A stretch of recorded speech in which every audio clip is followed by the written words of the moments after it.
Welcome to This Explainer. Think for a second about how hard it can be to get to know some people. We all have that one acquaintance who is just completely unreadable, right? They keep their cards so close to the chest, you're constantly trying to guess what's actually going on in their head.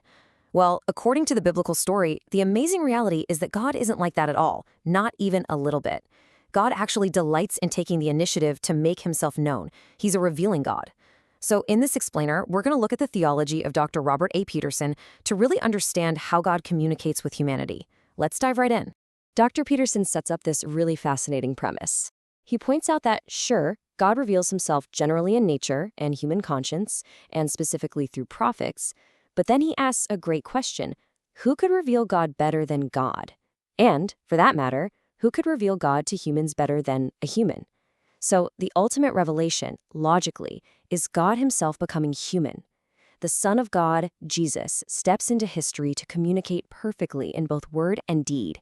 He acts as the ultimate, flawless communicator of exactly who God is. Here's our roadmap for this explainer.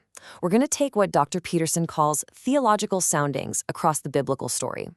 We'll look at the God who speaks, history as revelation in the Exodus, the humble reception of truth, the shift from prophets to the perfect Son, and finally, the word that brings life. All right, section 1, the God who speaks. To really get a grip on the God who speaks, we have to rewind all the way back to the original, perfect signal of communication in the Garden of Eden. And look at the stark contrast here. Before the fall, God's revelation was perfectly relational and completely unified. Adam and Eve received the word of God verbally and experienced his presence directly. They knew him, loved him, and obeyed him. But then, the fall acts as this severe interference.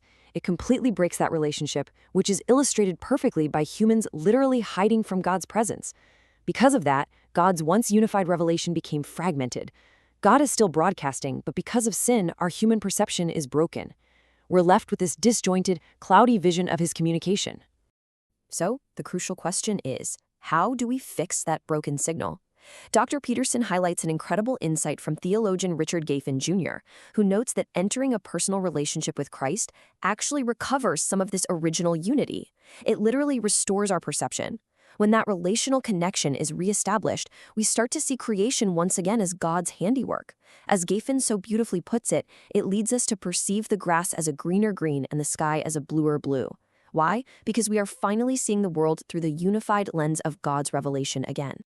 Section 2, History as Revelation, focusing on the Exodus. Let's take another theological sounding, this time diving into the book of Exodus. We're looking at how God broadcasts his message through grand historical events. This sequence maps out God's communication through action beautifully. It kicks off with Pharaoh's arrogant defiance. Pharaoh literally asks, "Who is the Lord that I should obey his voice?" Well, God decides to remedy Pharaoh's ignorance real quick. Step 2 is the 10 plagues, where God acts as a warrior, completely displaying his power over these false Egyptian gods. In step 3, God makes a crystal clear distinction for his people, sparing Israel through the sacrificial blood of the Passover.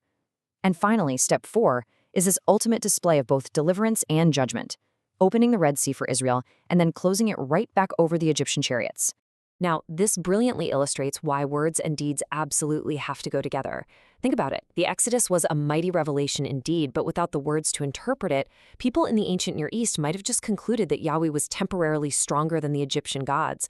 Like some kind of cosmic wrestling match, where he just won that round. But the Song of Moses provides the necessary verbal revelation. It interprets the event, communicating that Yahweh isn't just locally strong, he is the majestic, holy, and eternal covenant Lord who actively fights for his people. Moving on to section 3, the humble reception of truth. Let's transition from the macro-level history of entire nations down to the deeply personal teachings of Jesus in Matthew chapter 11. Here, Jesus reveals the highly Trinitarian nature of divine communication. You see, the Father is the author and the sovereign revealer. The Son is the mediator. He reveals the Father and is actually the great subject of the revelation himself. And then the Holy Spirit actively participates, which we see when Jesus rejoices in the Spirit while speaking these truths. But that final point on the list is absolutely key. This revelation requires childlike humility from the receiver. Jesus says the Father has hidden these things from the wise and understanding. What that means is divine truth isn't something you can just achieve through sheer human intellect or deductive reasoning. Just looking at the context of Matthew 11, Jesus had literally just denounced the cities of Chorazin, Bethsaida, and Capernaum because, despite seeing his mighty miracles with their own eyes, they were unrepentant and arrogant. The reality is, truth is sovereignly given, and to receive it, you have to abandon that intellectual pride and adopt the humble, open trust of a little child. Section 4. Prophets to the Perfect Son. Let's look at how the author of Hebrews contrasts the Old Testament era with the New Testament's ultimate broadcast. The author sets up 4 really stark contrasts. In timing, we shift from long ago to these last days. The audience shifts from the fathers to us. The mediators change from the prophets to the Son. But the manner, that's where it gets really profound. In the past, God spoke in fragments, many times and in many ways. Now, he speaks through what Dr. Peterson calls Son Revelation. That's S-O-N-revelation. The eternal Son himself is the definitive, unified message. But despite all those progressive differences between the Old and New Testaments we just looked at, there is one beautiful underlying similarity that binds the entire biblical story together. In both Testaments, God is the speaking God. He is never silent, and he never just leaves humanity in the dark. He's constantly taking the initiative to reach out and speak to his people. And finally, Section 5, the word that brings life. This brings us to our final sounding, where we're going to examine the practical demands this great communication places on us as the listeners. James uses several really rich synonyms to describe God's communication. He calls it the word of truth and the perfect law of liberty, a law that actually promotes human flourishing and freedom. He also calls it the implanted word. But most remarkably, James presents this word as God's seed that literally gives birth to believers as a completely new creation. He contrasts this perfectly with human desire, which he says gives birth to sin and death. God's word, on the other hand, it births life. Which leads us to a very famous analogy. James argues that recognizing God's authoritative truth requires us to act. If you just hear the word but don't actually do what it says, well, it's as absurd as looking at your own face in a mirror, turning away, and instantly suffering amnesia about what you look like. Hearing absolutely must lead to doing. We're called to lay aside sin and receive this implanted word with meekness, fully submitting our lives to its authority. And that brings us to the end of our explainer, but I want to leave you with a lingering question to consider. The entire biblical story, from the Garden of Eden all the way to the coming of Christ, is the story of a God who goes to unimaginable lengths to perfectly communicate with us. But communication, as we all know, is a two-way street. When the message arrives, it demands a response.